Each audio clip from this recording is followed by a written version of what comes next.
See this man right here, Chad Wheeler? Well, he's an NBA player, and he just recently got released from the Seahawks. And the reason why he got released from the Seahawks is because of domestic violence. Yes, he beat his girlfriend. He thought she died. Look at this beautiful girl right here.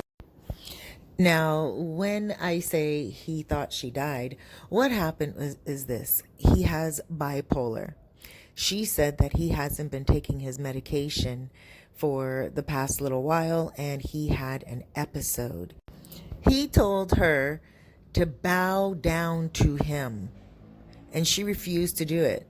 So he strangled her twice. When she woke up the second time, he looked at her. He was eating his food, and he said, "Oh, you're not dead?" That's what he said to her. She ran into the bathroom, barricaded herself, and of course she called for help.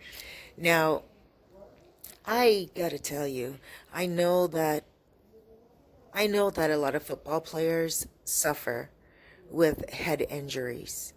It is not a safe game. My son was in football for a few years, and when I found out what it does to the brain, I had to let him know that I couldn't support the sport any longer. Yes, we continued to watch the game together during NFL, playoffs, and of course during the Super Bowl. And I still have a favorite team. Right now, my favorite team is Green Bay. Yes, they didn't make it last weekend. They lost, but it's all right. There's always next season. And, also, we got to really admit, these guys, they go hard, especially when they are in defense and offense. Oh my gosh, these guys are like piled up on each other half the time. It's not an easy sport to play. And so obviously a lot of these guys, they get head injuries, and then yes, it really affects their thinking, it affects their judgment, it affects their reactions and their actions. The front of their brain is getting hit over and over again.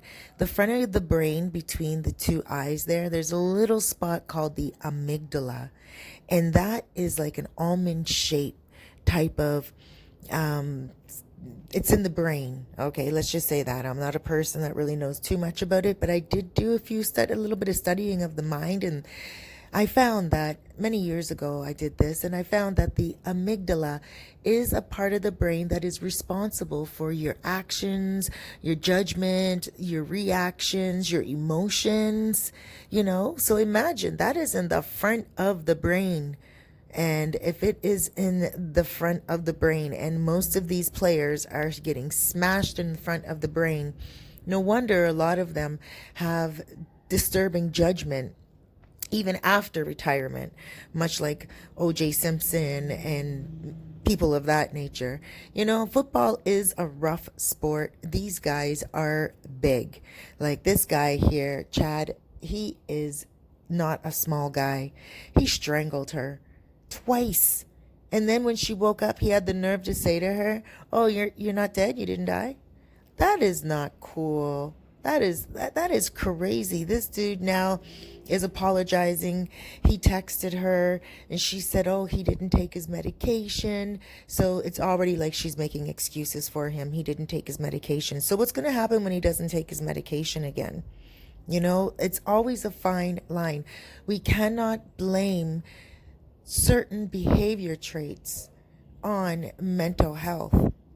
It really needs to be handled. It's not a reason for somebody to be violent and almost take the life of someone else.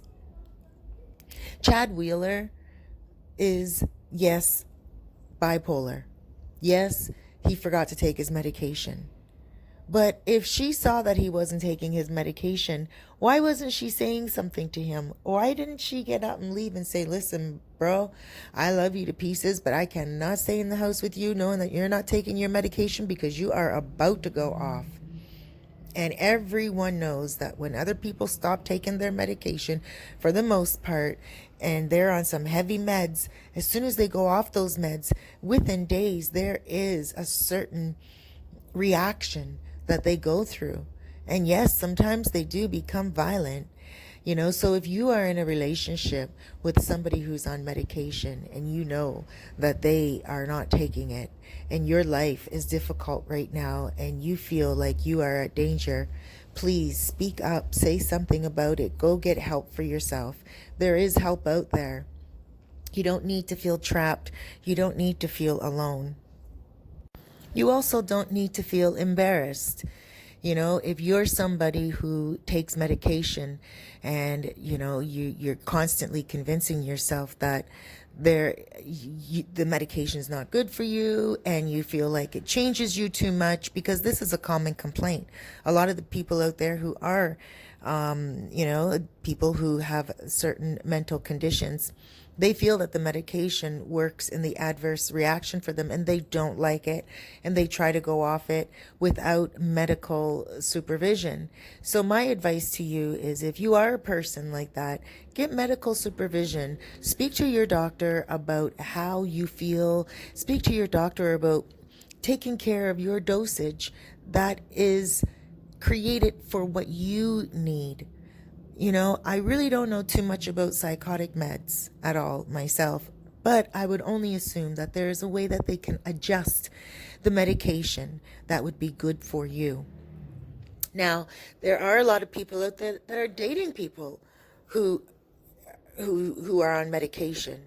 And if you are a person and you're dating somebody who's on medication and they frequently go off the rails because they frequently stop doing their medication, stop taking it, then you should really think about your life and your role within their life. Sometimes we do need to make sacrifices and changes in order to bring transformation. You may have to make some changes in your life. I'm pretty sure this young lady, Chad Wheeler's girlfriend, is really sitting back right now thinking to herself, what changes is she going to make? I mean, it could be that she loves him to pieces and it's, the ground that he walks on that she cherishes. It could be that, and that she's going to take him back. It could be that she will do what Rihanna did and sit back and say, no way, Jose, I am not doing this again. And, I think Rihanna made a good choice. Back then I was like, ooh, Chris Brown, what are you doing? Uh-oh. And now I'm looking at him and I'm seeing that, yeah, he's not even in Rihanna's class. Rihanna has a lot more class than Chris Brown. Although I love both artists, he's still a little bit immature, and she seems to be very mature and very grown for her age. So sometimes women and men, they get stuck in relationships that are so unmatched, but they just feel good at the time. And we just need a little break in order to remind us or give us a little shake up to say, hey, this isn't right. This isn't cool. Hopefully this is the shake up that this woman will get, because apparently it's not the first time. And he seems apologetic on his tweet. He tweeted apologies, and obviously there's going to be some type of, slap on the wrist with this dude in many ways. Why? Because he is admittedly, he is a bipolar, medication taking dude. Yep. So now there's going to be lenience maybe on him. Let's hope not. Mental illness or mental health should not be a license to hurt someone else at all. That's just my thought. You guys let me know what you think. Thank you so much for joining me. I'm Cerise. And if you have any questions, you can shout at me at cerisefairfax@gmail.com or 829-702-7726 via WhatsApp. Thank you so much for subscribing and have a wonderful day.